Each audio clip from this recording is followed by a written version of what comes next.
a few different things. Ben was very helpful yesterday in helping.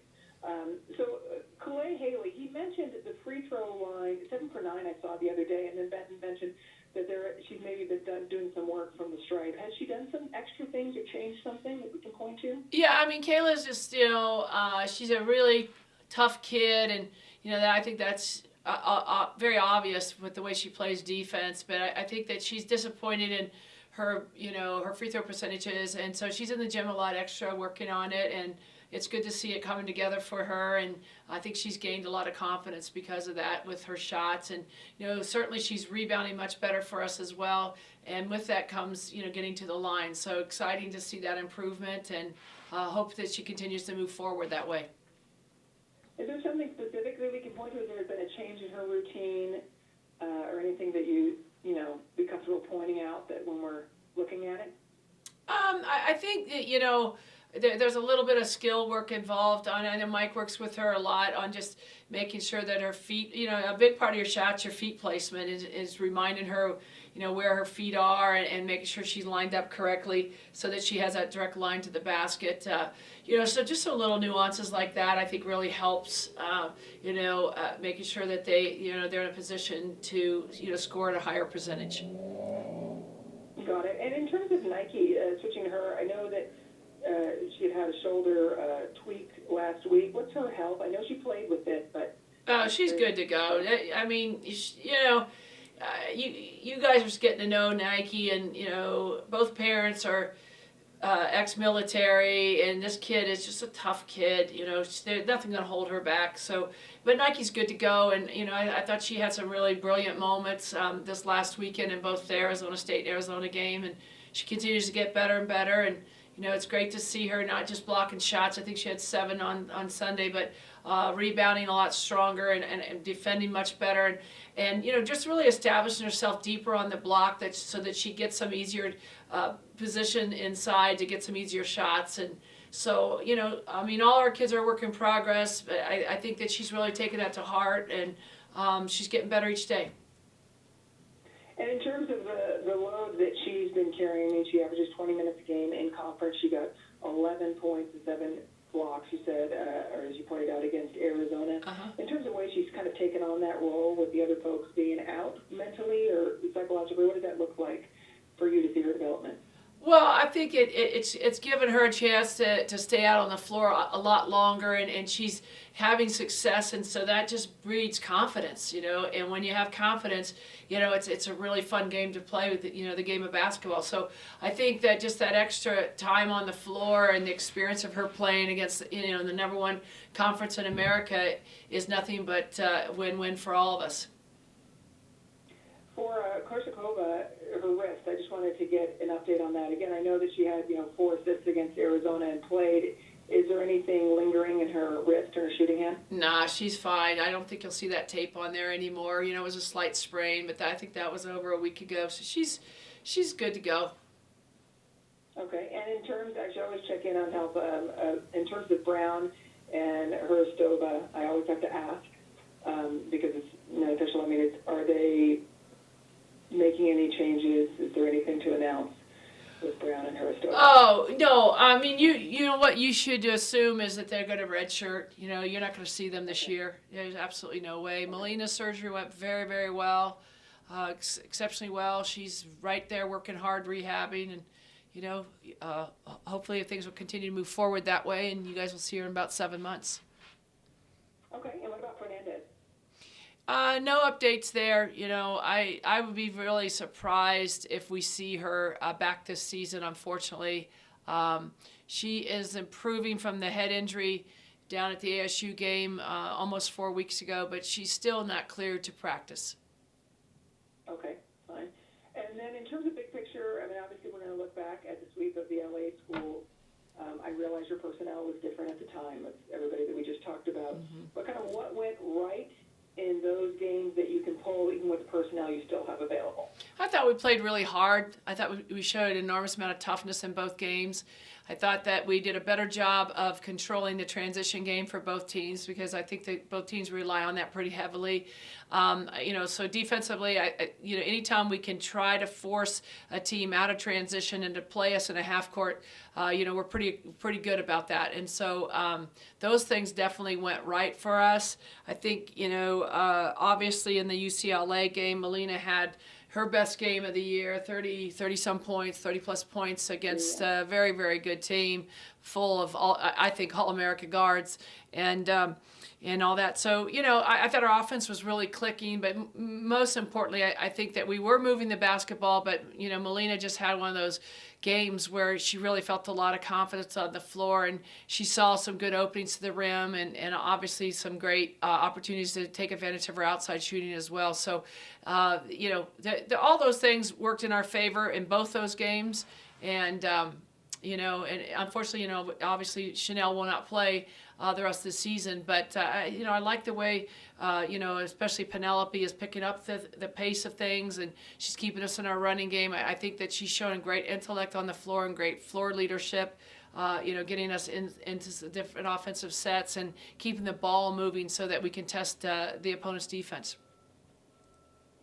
45 rebounds against USC in that first meeting. I mean, that's also just says a lot about how tough this team is, how tough you guys are. Yeah, I mean, great respect for USC and their obviously their total team, but their front line are so, and their guards are so athletic, and they're very committed to taking care of the glass. And so that was a big focus for us in the week, getting ready for that game. Obviously, it'll be a focus again this week for us as well. We really are excited about the fact that we lead the conference in offensive rebounding, but defensively, we've given up way too many second shots and third shots, and that's an area that, we really want to see a huge improvement this week and next week and into postseason.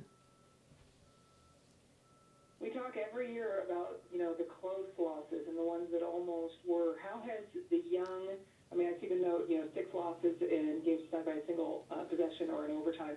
How have the young freshmen and sophomores kind of mentally been able to take that in? Because that happens every year to people. And you have to be able to overcome it and say, here's the positive of it. We were so close. How do you coach that in them? Well, I think that, they're all painful and they're all woulda, coulda, shouldas, and what we try to do is go back and watch a lot of film with individuals and with the team and say, if we would have just executed this, maybe it's something defensively, maybe it was something offensively, maybe it was just, not taking care of the scout.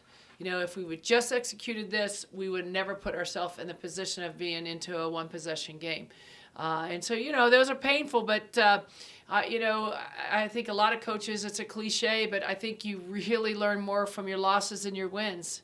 I know the losses are way more painful, than joy of winning. I really believe that. But, this is a heady group, even though they're young, they're hungry, their basketball IQ is pretty high, and I think that they take it to heart when they watch the films. And because the reason why I say that is then normally we'll go out on the floor and we'll do a drill or maybe a half-court set to go walk through that, misstep or whatever. And most of the time they're really focused and they're right there with you. So, we're learning. It's painful, but we're learning. What do you like about Ivana coming off the bench? I think that she's right now. I think she's been more comfortable coming off the bench the last 5-6 games.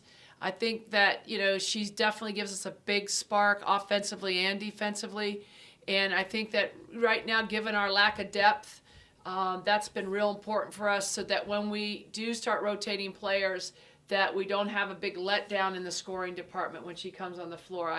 She's been our go-to for a lot of the season, and I think she likes that role. June, how is she in terms of as a leader? I mean, the only senior that you've got available to you. How is she in terms of leading the team? Is she vocal? I don't know her well. I think what you'd say about Eva, she's a great kid, high character kid. very bright. I think that the team watches her and they go off of more of her example. She's not as vocal maybe as what you would consider a lot of seniors would be at this point in her career, but that's just not her personality. And even though she's gotten better, I think that it's more by her actions and her, her body language, her hard work, her improvement. I mean, she's improved tremendously. I think that really catches the team's attention, and they have a lot of respect for her, and she leads in that fashion. Big picture-wise, because you're always so great on big picture in terms of what can we do as broadcasters for this conference in the last couple of weeks. How many teams should get in? How can we, we've been hitting the #1 RPI conference all season long, and how brutal this is. What else do we need to do to get people to recognize this conference and get as many teams in as possible? What needs to be pointed out? Well, I think, first of all, I think that you guys are really cognizant of that. I mean, I've seen a lot of the games off the TV just because we've had the early games, and so I've had a chance to watch the next 4 games or the next 3 games in the day, and that's kind of fun to see. And I just, hats off to you guys. I think that all of you, just like today, you're doing your homework, and you are passionate about basketball, you're passionate about the Pac-12. And I think that you're fair. I think you guys are all fair about presenting, how great this conference really is. And, I would say just keep marketing our, and we have so many of them, but our key players in the league, because, I think that there's definitely 3 All-Americans in the league this year. And, it's going to be a battle down to the nitty-gritty for whoever's on that committee this year to get that done for the Pac-12. But I think that, keep marketing the individual players as well as the teams. I think that that's real important. Do you have a number, like how many you think should get in? I won't necessarily attribute it to you, but when we break it down and talk about it with Leisure Clarendon in this game, I think that you can't. I think. From everything that I've seen in the Pac-12 forever, the Pac-10, the Pac-8, is you've got to get through the last regular season, and you've got to get into the conference tournament before you can really set a number, and all that. But I mean, it's right now for sure 5 are in. And depending on what happens here in the next few weeks, and obviously the tournament, maybe 6, And with that being said, I still think that there's a possibility a 7th team can get in, depending on what happens in the tournament. No kidding. I mean, the upsets abound all season long. Well, the other thing is, and I know the committee doesn't necessarily say this in the numbers, but, we sent a lot of teams last year, and 2 of them ended up in the Final Four. And that's just how great this conference is. And I mean, I think we still have the #1 strength of schedule ourselves at Washington State, but other people have really challenged themselves this year as well, and improved themselves against, the rest of the nation's top 20, top 25. So it's exciting times, and, and some of us, like Washington State and some others, we're pretty young, so it's going to bode well for the future. But there's some great seniors this year in the league who I hope, will represent themselves and their teams really well and have a chance to become All-America, not just for their schools and themselves, but for this league. Beautiful. And then last thing, in terms of big picture stuff for you guys, talking about next year, what do you want to make sure is out there? What's helpful to you? You always do such a great job of talking about how much people overseas see you and helps with recruiting. What else can we? Well, I just, I know at one point you guys, Lydia had us in 25 countries with the Pac-12 networks. I think it's even more than that because of Sling TV now and all. But, it's really amazing, how many people, just the response that we're getting off emails and recruiting-wise, how many people are watching across the world, the Pac-12 network, and how exciting it is for them to see women's basketball, on a network with the class and the prestige of the Pac-12 networks. And, then they see how great it is, competition-wise, the great players in this, the great coaches and all. And, a lot of kids want to have a chance of being a part of it. So it's enormous, help for us recruiting-wise. And, we can't say enough how much we appreciate the Pac-12 networks covering the women's basketball the way they do. But we're still getting better. We still got a lot of basketball left in us this season. Proud of the effort. I think that we can get much better here in the next 3 weeks, and we're looking forward to getting in the gym and getting in the film room and keep getting these kids better. And as you alluded to earlier in this, we've got a lot of probably 55, 60 points sitting on the bench right now, and all of them are going to be healthy for next year, I would hope. So a lot of great things to look forward to. A lot of silver linings with the kind of the demise that we had this year with injuries, and our kids know it, and the kids that are playing now are taking advantage of it and getting better, and the other ones are going to get healthy. And when we put them all together, it's going to be really fun at Washington State with women's basketball again.